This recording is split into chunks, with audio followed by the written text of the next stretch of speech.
देखो आज की इस वीडियो में हम लोग दो इंपॉर्टेंट जेडब्ल्यू के क्वेश्चन सॉल्व करेंगे पीवाईक्यू प्रीवियस ईयर क्वेश्चंस। पहला क्वेश्चन पूछा गया था 2019 में और ये दोनों क्वेश्चन इस टॉपिक के ऊपर बेस्ड होंगे, दैट इज मोबिलिटी। ओके, और वहाँ पे ये सब फॉर्मूला कहाँ से है कैसे सब कुछ हमने डिराइव कर लिया ऑलरेडी, मतलब प्लेलिस्ट में है, चेक कर लेना सीरियली, ठीक है। डिस्क्रिप्शन बॉक्स में लिंक दे दूंगा। ओके, सो ये जो क्वेश्चन है क्या पूछा है, current of 5 ampere passes through a copper conductor. ठीक है, एक कुछ करंट है 5 एम्पियर की करंट, एक लेट्स से कंडक्टर है, इस कंडक्टर के थ्रू ये करंट फ्लो हो रहा है। ठीक है, फिर क्या बोला, इसका जो रेजिस्टिविटी है रो की वैल्यू वो देके रखा 1.7 इंटू 10⁻⁻8 ओम मीटर, ये देके रखा रेजिस्टिविटी।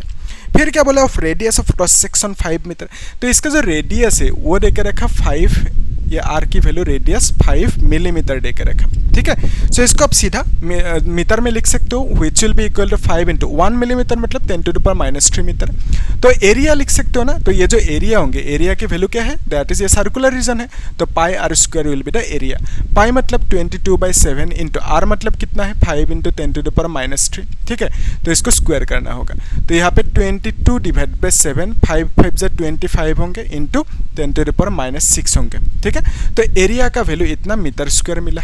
ओके, फिर नेक्स्ट क्या बोला हमें, find the mobility of the charges if their drift velocity is, तो ड्रिफ्ट वेलोसिटी देकर रखा हमें, that is 1.1 into 10⁻³ metre per second. तो हमें पूछा मोबिलिटी कितना होंगे, वो निकलने दिया। ठीक है, मोबिलिटी मतलब क्या है, कितना फ्रीली मूव कर सकते हैं, उसे हम मोबिलिटी कहते हैं। ठीक है, मोबिलिटी मतलब एक चीज़ है, इलेक्ट्रॉन की केस में सपोज इलेक्ट्रॉन कितना अच्छे से फ्रीली मूव कर पा रहे हैं, अगर वो मूव नहीं कर सकेंगे तो उस केस में उसका मोबिलिटी 0 होंगे, अगर अच्छे से मूव कर रहे हैं तो उसका मोबिलिटी कुछ होंगे। ठीक है, तो मोबिलिटी कितना होंगे इलेक्ट्रॉन की वो निकलने दिया। ओके, एक्चुअली ऐसे समझो, यहाँ पे एक बैटरी है, सपोज कॉन्सेप्ट समझ रहा हूँ, यहाँ पे एक बैटरी है, लेट्स से ये एक बैटरी है, तो यहाँ पे कनेक्ट किया, तो बैटरी की ये पॉजिटिव है तो यहाँ पे पॉजिटिव डेवलप होंगे, ये नेगेटिव है तो यहाँ पे नेगेटिव डेवलप होंगे, है ना, ये लंबा वाला पॉजिटिव, छोटा वाला नेगेटिव। तो बिकॉज ऑफ दिस यहाँ पे पॉजिटिव पोटेंशियल, यहाँ पे negative potential, because of this इस डायरेक्शन में पॉजिटिव टू नेगेटिव एक इलेक्ट्रिक फील्ड डेवलप होंगे, इलेक्ट्रॉन यहाँ पे होंगे, तो इलेक्ट्रॉन ऑलवेज मूव करेंगे इलेक्ट्रिक फील्ड में। अगर आप इलेक्ट्रॉन को रखोगे तो उस केस में पॉजिटिव चार्ज को रखोगे तो ये मूव करेंगे इलेक्ट्रिक फील्ड के डायरेक्शन में, नेगेटिव को रखोगे तो इलेक्ट्रिक फील्ड के ऑपोजिट डायरेक्शन में मूव करेंगे। ठीक है, electron is a negatively charge particle, तो यहाँ पे इलेक्ट्रॉन मूव करेंगे इलेक्ट्रिक फील्ड के ऑपोजिट डायरेक्शन में विथ सम वेलोसिटी, जिसे कहते हैं drift velocity. So drift velocity का वैल्यू देकर रखा, तो इलेक्ट्रॉन मूव किया, इसका मतलब इसके पास मोबिलिटी है, तो मोबिलिटी कितना है वो निकलने दिया। ये है कॉन्सेप्ट। ओके, तो अभी देखो मोबिलिटी के लिए फॉर्मूला क्या है, mobility is equal to v/e, तो सिंपल लिख दो mobility is equal to v/e। तो यहाँ पे देखो ड्रिफ्ट वेलोसिटी है हमारे पास, लेकिन ई का वैल्यू नहीं है, इलेक्ट्रिक फील्ड नहीं है, तो उसके लिए इलेक्ट्रिक फील्ड को हम लोग कन्वर्ट करेंगे, जो वैल्यू देकर रखा दैट इज आयन रो पे कन्वर्ट करेंगे हम लोग इलेक्ट्रिक फील्ड को। ठीक है, तो देखो प्रोसेस कैसा है, एक्चुअली आपको फॉर्मूला मालूम है, simple formula v is equal to E into length. ये क्या है, पोटेंशियल और इलेक्ट्रिक फील्ड के बीच में जो रिलेशन है, electric field into length is equal to potential यानी वोल्टेज कह सकते हो। तो यहाँ से आप E इज इक्वल टू क्या लिखोगे, E is equal to v/L लिखोगे, है ना, और आपको मालूम है Ohm's law, v is equal to IR है कि नहीं, तो यहाँ से आप v की जगह पे क्या लिख सकते हो, v की जगह पे I इंटू R लिख सकते हो और यहाँ पे नीचे L लिख सकते हो। ठीक है, अभी हमारे पास क्या है, रो की वैल्यू है, तो इसको रो पे लिखना होगा। कैसे लिखेंगे, रो मतलब रेजिस्टिविटी, तो इसमें हम लिख सकते हैं I, R is equal to क्या है, R is equal to rho L divided by A। ठीक है, ओम्स लॉ में मिला आपको, है ना, R is equal to rho L by R मतलब रेजिस्टेंस, तो यहाँ पे L कैंसिल आउट होंगे, तो हम लिख सकते हैं I rho divided by A लिख सकते हैं। तो अभी E का वैल्यू इतना सा मिला, तो ये जो E है ना, इस E को रिप्लेस कर सकते हैं हम लोग, कैसे, E will be equal to I rho divided by A। तो रूल के हिसाब से A ऊपर जाएंगे, है ना, तो नीचे क्या रह जाएंगे I इंटू रो। अभी क्या करना है, वैल्यूज पुट करना है, तो हमें मोबिलिटी का वैल्यू चाहिए, सो हम यहाँ पे लिख देते हैं कि mobility is equal to v/d मतलब ड्रिफ्ट वेलोसिटी दैट इज 1.1। ठीक है, तो यहाँ पे 1.1 इंटू 10⁻³ लिख दो, फिर यहाँ पे इंटू क्या लिखेंगे, ए मतलब एरिया व्हिच इज अभी मिल चुका है, 22 इंटू 25 इंटू 10⁻⁻6। ओके, ये जो 7 है ना, 7 को नीचे लेके आओ, फिर आई मतलब क्या है, करंट है, करंट की वैल्यू 5 देकर रखा। ठीक है, तो करंट की वैल्यू 5 देकर रखा, फिर रो मतलब रेजिस्टिविटी वो भी देकर रखा 1.7 into this much, 1.7 into 10⁻⁻8 into 7 को नीचे लिख दिया। ठीक है, तो रो की वैल्यू 1.7 इंटू दिस मच ये हमें मिल गया। दे के रखा, ठीक है। तो हमें मोबिलिटी की वैल्यू चाहिए, तो मोबिलिटी की वैल्यू कितना होंगे, देखो 1.1 इंटू जो नंबर है एक साइड पे लिखो 25 divided by 5 into 1.7 into 7 into 10 to the power ये -9 होंगे, ये ऊपर जाएंगे तो क्या होंगे 10 टू द पावर +8 होंगे, ठीक है। तो ये एडजस्ट करने के बाद ये कितना होंगे 10 टू द पावर -1 होंगे, बाकी एज इट इज है 1.1 into 22 into 25 divide by 5 into 1.77, okay. So इसको कैलकुलेट कर लेना आप लोग, यस कर सकते हो। सो कितना आंसर आएंगे, ठीक है मैं यहाँ पे देख के लिख देता हूँ। Answer will be 10.15 into 10 to power -1, okay 10.15 into 10 to power -1 इतना सा आंसर आएंगे। तो इसको आप लोग एडजस्ट करके लिख सकते हो 1.015 है ना, ऐसे लिख सकते हो आप, और इसी को अप्रोक्सीमेटली लिख सकते हो, अप्रोक्सीमेटली 1 लिख सकते हो कि नहीं, यस 1.015 मतलब अप्रोक्सीमेटली 1 ही होंगे। और यहाँ पे मोबिलिटी का वैल्यू यूनिट क्या लिखोगे, metre square volt inverse second inverse ऐसा लिखना होगा, ठीक है। सो जो हमें पूछा मोबिलिटी का वैल्यू वो कितना मिला 1 इतना सा metre square volt inverse second inverse, okay. वही हमें पूछा अप्रोक्सीमेट वैल्यू कितना है वो हमने निकल लिया इतना सा, ओके इजी क्वेश्चन, यस। तो अभी नेक्स्ट क्वेश्चन को खुद ट्राई करो एक बार, ठीक है। और यहाँ पे जो ये फॉर्मूला की गेम है ना, इधर उधर फॉर्मूला को मॉडिफाई करके लिखना, ये सब प्रैक्टिस करना आप लोग, ठीक है, क्योंकि ये फॉर्मूला की गेम प्ले आपको हर जगह पे चाहिए होंगे, ठीक है। बोर्ड हो, JEE हो, नीट एग्जाम हो, जहाँ पे भी हर एक एग्जाम में आपको फॉर्मूला से खेलना होगा वहाँ पे, ठीक है। सो जो नेक्स्ट क्वेश्चन है इसे एक बार खुद कोशिश करो, उसके बाद सॉल्यूशन को देखना, ठीक है। क्या पूछा, मोबिलिटी ऑफ इलेक्ट्रॉन्स, ये क्वेश्चन 19 में पूछा गया था, हाँ। Mobility of electrons in semiconductor is defined as the ratio of their drift velocity to the applied electric field. वही बोला mobility is equal to ratio of drift velocity and electric field, ये हमें मतलब डेफिनेशन बोला गया है यहाँ पे। If for N N type semiconductor the density of electron is, तो डेंसिटी को हम एन लेटर से डिनोट करते हैं, which is given as 10 to the power 19 metre inverse cube, ठीक है। सो इतना सा इलेक्ट्रॉन है 1 मीटर क्यूब वॉल्यूम पे, वही है number density. Number density N माने क्या है, मीनिंग क्या है, दैट इज कितना नंबर ऑफ इलेक्ट्रॉन है कितना वॉल्यूम में, दैट इज एन, ओके।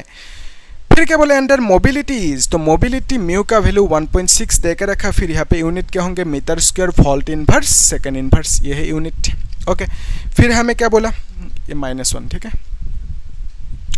फिर हमें बोले then the resistivity of the semiconductor, resistivity यानी रो की वैल्यू पूछा हमें, और क्या बोले since it is N N type semiconductor contribution of holes is ignored, okay. तो होल की कंट्रीब्यूशन इग्नोर है, क्या है मीनिंग को समझेंगे अभी। एक्चुअली क्या है, जो सेमीकंडक्टर है, सेमीकंडक्टर 2 टाइप के होते हैं, ठीक है। सो सेमीकंडक्टर 2 टाइप के होंगे, यहाँ पे लिख देते हैं सेमीकंडक्टर की जो चैप्टर है ना उसको हम लोग अच्छे से देखेंगे डिटेल्स में, अभी कॉन्सेप्ट को समझ लेते हैं, ठीक है। सो सेमीकंडक्टर 2 टाइप के होंगे, N type semiconductor, okay, and another is P type semiconductor, okay, 2 type के होंगे। सो एन टाइप हो या पी टाइप हो, दोनों में क्या होंगे, इलेक्ट्रॉन भी होंगे और होल भी होंगे, दोनों में, ठीक है। इसमें भी क्या होंगे, इलेक्ट्रॉन भी होंगे, इसमें भी होल होंगे, ठीक है। ये है इलेक्ट्रॉन मतलब, इलेक्ट्रॉन होल मतलब क्या है, होल मतलब ऐसे समझो कि इलेक्ट्रॉन, आप जिस चेयर पे बैठे हो उस चेयर को आप होल समझो, और आप क्या हो, इलेक्ट्रॉन हो, ठीक है। आपके जितना चार्ज होंगे, जो होल होंगे यानी चेयर होंगे उसका भी उतना ही चार्ज होंगे, लेकिन ऑपोजिट होंगे। आप इलेक्ट्रॉन हो तो आपका चार्ज कितना होंगे, माइनस में होंगे, -E लिख दिया आपका चार्ज। जो चेयर है जिसमें बैठे हो वो होल है तो उसका चार्ज क्या होंगे, +E होंगे, ठीक है। सो आपके जितना चार्ज उस चेयर की भी उतना ही चार्ज, यानी ये है चेयर और यहाँ पे इलेक्ट्रॉन बैठा, तो इलेक्ट्रॉन की चार्ज क्या होंगे, माइनस में होंगे, माइनस कितना 1.6 इंटू 10 टू पावर -19 कूलम है। और यहाँ पे जो चेयर है खाली जगह ये है, ये होल है, तो इस होल की चार्ज कितना होंगे, इतना ही होंगे 1.6 इंटू 10 टू पावर -19 कूलम, लेकिन ये प्लस में होंगे, ठीक है, होल की चार्ज प्लस में होंगे, ऐसे आप समझ सकते हो। तो बेसिकली एन टाइप हो या पी टाइप हो सेमीकंडक्टर, दोनों में इलेक्ट्रॉन एंड होल होंगे, लेकिन डिफरेंस क्या है, इलेक्ट्रॉन इसमें ज़्यादा होंगे, होल कम होंगे। इसमें पी टाइप में इलेक्ट्रॉन कम होंगे, होल ज़्यादा होंगे, ठीक है। तो यहाँ पे एन टाइप है तो एन टाइप मतलब होल कम है, बिकॉज ऑफ दैट आप होल को नेग्लेक्ट करोगे। क्वेश्चन में वही बोले नेग्लेक्ट करने दे, अगर नहीं करने देंगे तो नहीं कर सकते, ठीक है। तो वह देंगे क्वेश्चन में जिस तरह से। तो एन टाइप सेमीकंडक्टर में होल की नंबर पॉजिटिव चार्ज के नंबर कम होंगे बिकॉज ऑफ दैट उसे इग्नोर करने दिया, तो इलेक्ट्रॉन के नंबर ज़्यादा होंगे। यानी आप ऐसा कह सकते हो सेमीकंडक्टर के अंदर जो एन टाइप है उसके अंदर सिर्फ क्या है, इलेक्ट्रॉन है, ऐसे आप कह सकते हो। यानी आप सीधा कह दो ना, एक कंडक्टर है, सेमीकंडक्टर है, इसके अंदर इलेक्ट्रॉन है, होल है ही नहीं, ठीक है। सो इन इलेक्ट्रॉन्स की जो रेजिस्टिविटी होंगे वो रेजिस्टिविटी की वैल्यू निकलने, मतलब ये जो मटेरियल है इसकी रेजिस्टिविटी की वैल्यू निकलने दिया हमें, ठीक है। सो उसके लिए जो फॉर्मूला है, इस फॉर्मूला को आप लिख सकते हो I इज इक्वल टू इतना सा, ठीक है। देखते हैं लिख के। सो एक्चुअली आप लिख सकते हो कि I is equal to NEA फी डी, ओके। इस फॉर्मूला को लिखा। अभी देखो फी डी मतलब क्या है, फी डी मतलब है दैट इज ये जो फॉर्मूला है phi D is equal to mu into E लिख सकते हैं, cross multiply mu into E, तो फी डी की जगह पे म्यू इंटू ई लिख सकते हैं, ठीक है। और आई की जगह पे क्या लिखेंगे, अभी भी निकाला था है ना, तो I is equal to actually phi is equal to I R, ये है ओम्स लॉ, तो यहाँ से आप क्या लिखोगे, I is equal to phi by R लिखोगे, ठीक है। तो यहाँ पे फी है, फी मतलब पोटेंशियल, आर मतलब क्या है, रो एल बाई ए, ये ओम्स लॉ है। फिर यहाँ पे ए ऊपर गया तो हम लिख सकते हैं phi into A divided by L rho लिख सकते हैं। और ये फॉर्मूला भी मालूम है आपको, phi is equal to E into L, electric field और पोटेंशियल के बीच में रिलेशन, तो यहाँ से phi by L is equal to क्या लिखेंगे, ई लिख सकते हैं, ठीक है। तो फी बाई एल की जगह पे आप ई लिखोगे, यानी ई ए डिवाइडेड बाई रो लिख सकते हैं, तो आई की जगह पे आप इतना सा लिख सकते हैं, ओके। फी बाई एल की जगह पे ई लिखा, ए है और रो लिखा नीचे, ओके। तो अभी देखो यहाँ पे आई की जगह पे हम क्या लिख सकते हैं, ई ए डिवाइडेड बाय रो लिख सकते हैं, ओके। फिर यहाँ से ये ई और ए कैंसिल आउट होंगे है ना, तो ई और ए को कैंसिल आउट किया तो basically 1 by rho is equal to N E mu मिला, ठीक है। तो यहाँ से हमें क्या चाहिए, रो की वैल्यू चाहिए, अपसाइड डाउन कर दो तो क्रॉस मल्टीप्लाई कर सकते हो, ई म्यू ऐसे लिख सकते हो, ठीक है। तो अभी वैल्यूज पुट करना है, आराम से कर सकते हो आप। तो यहाँ पे n मतलब क्या है, density which is 10 to the power 19 दे के रखा, इनटू ई मतलब charge of electron 1.6 into 10 to power minus 19 coulomb है ना, इनटू म्यू मतलब क्या है 1.6 दे के रखा, यहाँ पे 1.6 लिख दो। तो बेसिकली आपको क्या मिला, 1 डिवाइडेड बाई 1.6 इंटू 1.6 मिला, ठीक है। तो इन दोनों को कैंसिल आउट कर सकते हो, -19 एंड +19 है ना। तो इसका जब डिवाइड करेंगे कुछ आंसर आएंगे, डेट इज 0.4 होंगे आई गेस, यस। तो मैं एक बार देख लेता हूँ, 0.4 होंगे, यस। तो ये है रो की वैल्यू, तो रो की वैल्यू कितना मिला, रो यानी क्या है, रेजिस्टिविटी, वही पूछा हमें, रेजिस्टिविटी के वैल्यू कितना है, रेजिस्टिविटी, ओके। सो कितना मिला 0.4, यूनिट क्या है रेजिस्टिविटी की, ओम मीटर है, ठीक है। रेजिस्टिविटी की ऐसा यूनिट ओम मीटर है, वो लिख दिया, इजी। तो वही पूछा हमें रेजिस्टिविटी की वैल्यू कितना होंगे, निकलने दिया। तो बेसिकली यहाँ पे हमने क्या किया, जो फॉर्मूला है इधर उधर किया, बाकी कुछ नहीं है, ठीक है। लास्ट में वैल्यूज बिठा दिया, ठीक है। तो आप लोग पहले वैल्यूज को नहीं बिठाना, पहले फॉर्मूला को इस तरह से डिजाइन कर लेना, जो चाहिए वो निकल लेना, उसके बाद लास्ट में वैल्यूज बिठाना, ठीक है। तब टाइम भी बचेंगे और गलती भी नहीं होंगे, ठीक है। तो इसे इस तरह से सॉल्व करना। सो ये जो क्वेश्चन है इसे आप लोग होमवर्क करना और मुझे बोलना कमेंट सेक्शन में कितना आंसर रहता है, और कुछ डाउट है तो पूछना, और क्या करना, चैनल को सब्सक्राइब करना, ठीक है। हम लोग नेक्स्ट क्लास में नीट एग्जाम की पीवाई को सॉल्व करेंगे, उसके बाद टेम्परेचर डिपेंडेंस और जो रेजिस्टेंस की सीरीज पैरेलल कॉम्बिनेशन है वहाँ पे भी इंपॉर्टेंट क्वेश्चन है, कॉन्सेप्चुअल क्वेश्चंस, वो सब हम लोग देखेंगे। तो आप लोग सब्सक्राइब करना चैनल को, और लाइक करना और शेयर कर देना, ठीक है। कुछ डाउट है तो पूछना कमेंट में, ठीक है। Thank you.